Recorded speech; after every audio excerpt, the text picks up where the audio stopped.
મારું નામ વસંતભાઈ સિંહ છે।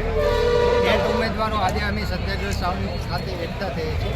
અમારો મુખ્ય મુદ્દો જે છે એ ચાલુ વર્તમાન વિદ્યાસહાયક ભરતીમાં વય મર્યાદામાં વધારો કરવા બાબતે અમે વારંવાર છેલ્લા 4-5 મહિનેથી સરકારશ્રીમાં રજૂઆત કરતા આવ્યા છીએ। વય મર્યાદામાં વધારો શા માટે? તો અન્યાયની સામે આ ન્યાયની લડત છે। કેમ કે પાછળના ભૂતકાળમાં જોવા જઈએ તો ભૂતકાળમાં ક્યાંક ને ક્યાંક વિદ્યાસહાયકના ઉમેદવારોને અન્યાયો થયો છે, સાથે સાથે એમનું શોષણ કરવામાં આવ્યું છે। એમને જે પણ માંગણી જે છે એ પૂર્ણ કરવામાં આવી નથી।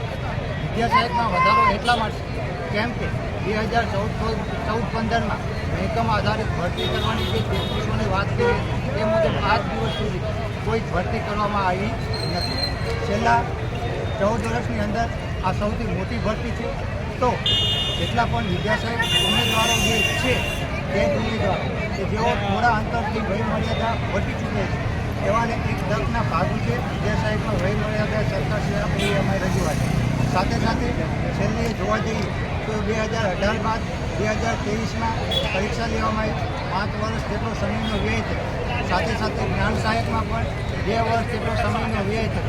આ બધું નુકસાન જે છે એ સહન કરવાનો વારો છે એ ટેટ ઉમેદવારોએ કરવું પડે છે। એટલે આવા જે લોકો જે છે એ બેરોજગાર પામશે, એમને બેરોજગારીના ભાગના રૂપે રોજગારી મળી રહે એવા હેતુથી સરકારે એક ચોક્કસ નિર્ણય લેવો જોઈએ અને વય મર્યાદામાં વધારો કરવો જોઈએ। જો વય મર્યાદામાં વધારો થાય તો આ જે ઉમેદવારો જે છે એ ટેટ પાસ કરીને બેઠા છે, ક્વોલિફાઈડ ઉમેદવારો છે, એમને નિઃસહાય બનશે। એમનું ભવિષ્ય જે છે એ અંધકારમય બની જશે। છેલ્લા 14 વર્ષની અંદર જોવા જઈએ તો સૌથી મોટી ભરતી છે। આવી ભરતી પહેલાં ક્યારેય પણ કરવામાં આવી નથી। 2025-26ની ભરતી કરી સરકારે ક્યાંક ને ક્યાંક કૂતરાની જેમ ભરતી ફેંકે એવી રીતે ફેંકવાનું કામ કર્યું છે। માટે તમામ ઉમેદવારો આજે અમે સત્યાગ્રહ સાવની ખાતે એકઠા થઈ વિદ્યાસહાયક ચાલુ ભરતીમાં વય મર્યાદામાં વધારો કરી બીએસડી પોર્ટલ જે છે ઓપન કરી અમને ઉમેદવારી કરવાની એક તક આપે એવી અમારી સ્પષ્ટ માંગણી છે। વિદ્યાસહાયક ભરતીમાં વધારો કરો।